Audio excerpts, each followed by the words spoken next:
welcome all of you in my YouTube channel Ayurvedic Tips by Dr. Neha Kushwaha.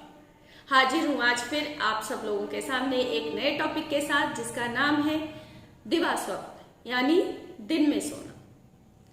मेरे इस topic का नाम सुनकर सभी लोग ये कहते हैं ये क्या टॉपिक हुआ। 99% लोग जब उन्हें समय मिलता है दिन में सोते हैं। नहीं, लेकिन इस संदर्भ में आचार्यों ने कहा है कि जिस प्रकार से आहार का उचित मात्रा में उचित काल में सेवन आपके शरीर को स्वास्थ्य और पोषण प्रदान करता है, ठीक उसी प्रकार से निद्रा का यानी नींद का उचित काल में और निश्चित अवधि तक सेवन आपके शरीर को स्वास्थ्य और पोषण प्रदान करता है।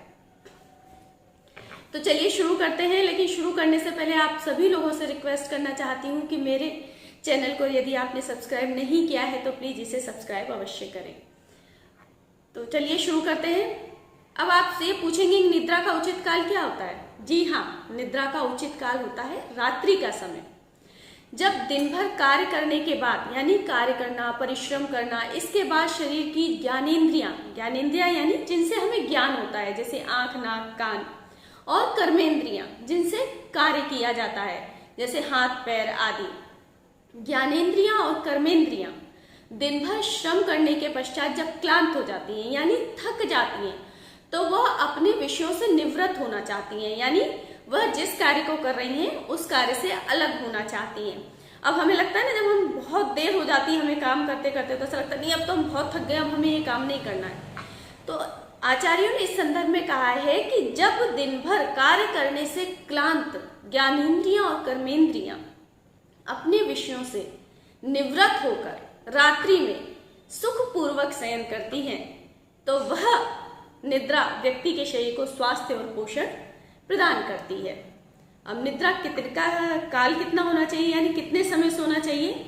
आधुनिक काल में जैसे कहा है कि 6 से 8 घंटे, यानी तो वही आचार्यों ने भी कहा है 2 से ढाई पहर की नींद। एक पहर 3 घंटे का होता है, तो लगभग वही 6 से 8 घंटे की नींद व्यक्ति को स्वस्थ रहने के लिए पर्याप्त होती है। अब सब लोगों का प्रश्न ये उठता है कि इसका मतलब दिन में तो किसी को भी नहीं सोना चाहिए। नहीं, यहाँ आचार्य ने इस संदर्भ में जो अपनी बात कही है उसमें ये कहा है कि वृद्ध, ध्यान से सुनना आप लोग, वृद्ध, बच्चे, रोगी और गर्भिणी स्त्री, जो भी व्यक्ति इस क्राइटेरिया में आते हैं, इस मानक में आते हैं, वह लोग दिन में शयन कर सकते हैं, निद्रा ले सकते हैं, आराम कर सकते हैं। फिर एक प्रश्न उठता है कि व्यक्ति ये कहते हैं इसका मतलब इस मानक में अगर कोई व्यक्ति नहीं आ रहे हैं तो वो तो कभी दिन में उनको शयन नहीं करना चाहिए। इसका मतलब यहाँ पर आचार्यों ने कहा है कि इन गर्भिणी, वृद्ध, बालक और रोगी व्यक्ति के अतिरिक्त प्रत्येक स्वस्थ व्यक्ति ग्रीष्म ऋतु में दिन में शयन कर सकता है। यानी इन चारों के अतिरिक्त ग्रीष्म ऋतु में सभी को दिन में शयन का विधान बताया गया है।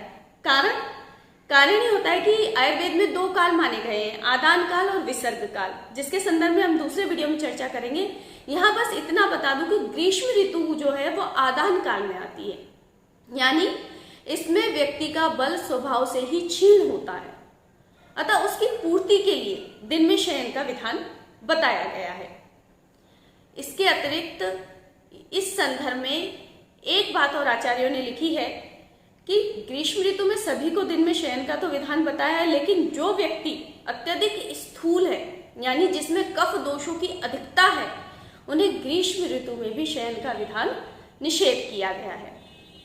अब मैंने आपको काफी 2-3 चीजें बता दी हैं, तो सबके दिमाग में उलझन पैदा हो गई, किसे दिन में सोना है किसे नहीं सोना है। तो एक बार पुनः मैं इसको रिपीट कर देती हूँ। वह व्यक्ति जो वृद्ध हैं, बालक हैं, रोगी हैं और गर्भिणी स्त्रियां हैं, उनको दिन में शयन का विधान बताया गया है। इन चारों के अतिरिक्त प्रत्येक स्वस्थ व्यक्ति को ग्रीष्म ऋतु में भी शयन का विधान बताया गया है। लेकिन जो व्यक्ति अत्यधिक स्थूल हैं, कफ दोषों की जिनमें अधिकता है, उन्हें ग्रीष्म ऋतु में भी शयन का विधान नहीं बताया है। आप सबको मेरी ये जानकारी कैसी लगी अगर आप लोगों को मेरी ये जानकारी पसंद आई हो तो प्लीज़ इसे लाइक, शेयर और सब्सक्राइब अवश्य करें। बहुत बहुत धन्यवाद।